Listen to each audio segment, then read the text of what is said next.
कृष्णा, राधे राधे। आज हम आपके लिए इस वीडियो में विजया एकादशी की पौराणिक कथा लेके आए हैं। जया एकादशी की कथा सुनने के बाद धर्मराज युधिष्ठिर बोले, हे जनार्दन, फाल्गुन माह के किस पक्ष में किस नाम की एकादशी होती है तथा इसके व्रत का क्या विधान है, कृपा करके मुझे विस्तार पूर्वक बताइए।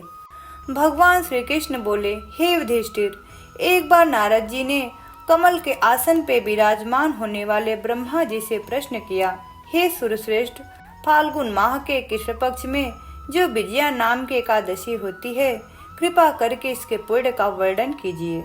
ब्रह्मा जी ने कहा, हे नारद, सुनो, मैं एक उत्तम कथा सुनाता हूँ जो पापों का अपहरण करने वाली है। यह व्रत बहुत ही प्राचीन, पवित्र और पाप नाशक है।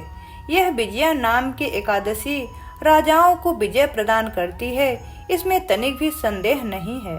पूर्व काल की बात है, भगवान श्री रामचंद्र जी 14 वर्षों के लिए वन में गए और वहां पंचवटी में सीता तथा लक्ष्मण जी के साथ रहने लगे।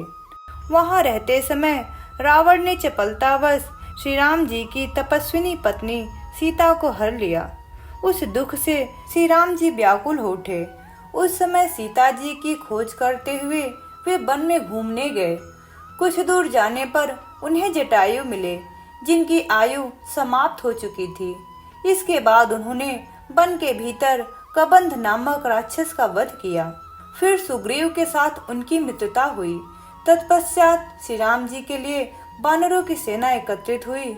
हनुमान जी ने लंका के उद्यान में जाकर सीता जी के दर्शन किए और उन्हें श्री राम जी की चिन्ह स्वरूप मुद्रिका प्रदान की। यह उन्होंने महान पुरुषार्थ का काम किया था। वहां से लौटकर वे श्री रामचंद्र जी से मिले और लंका का सारा समाचार उनसे निवेदन किया। हनुमान जी की यह बात सुनकर श्री राम जी ने सुग्रीव से लंका को प्रस्थान करने का विचार किया और समुद्र के किनारे पहुँच के उन्होंने लक्ष्मण से कहा, हे सुमित्रानंदन, किस पुण्य से इस समुद्र को पार किया जा सकता है? यह अत्यंत ही अगाध और भयंकर जल जंतुओं से भरा पड़ा है। मुझे ऐसा कोई उपाय नहीं दिखाई देता जिससे इसको सुगमता से पार किया जा सके। लक्ष्मण जी बोले, हे महाराज, आप ही आदिदेव पुराण पुरुष पुरुषोत्तम हैं। आपसे क्या छिपा है? यहाँ द्वीप के भीतर वग्दालभ्य नामक मुनि रहते हैं। यहाँ से आधे योजन की दूरी पे उनका आश्रम है।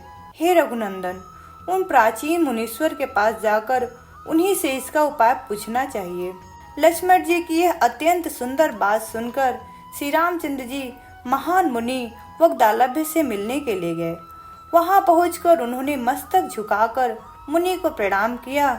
मुनि उनको देखते ही पहचान गए कि ये तो पुराण पुरुषोत्तम श्री राम हैं, जो कि किसी कारणवश मानव शरीर में अवतीर्ण हुए हैं। उनके आने से महर्षि को बड़ी प्रसन्नता हुई।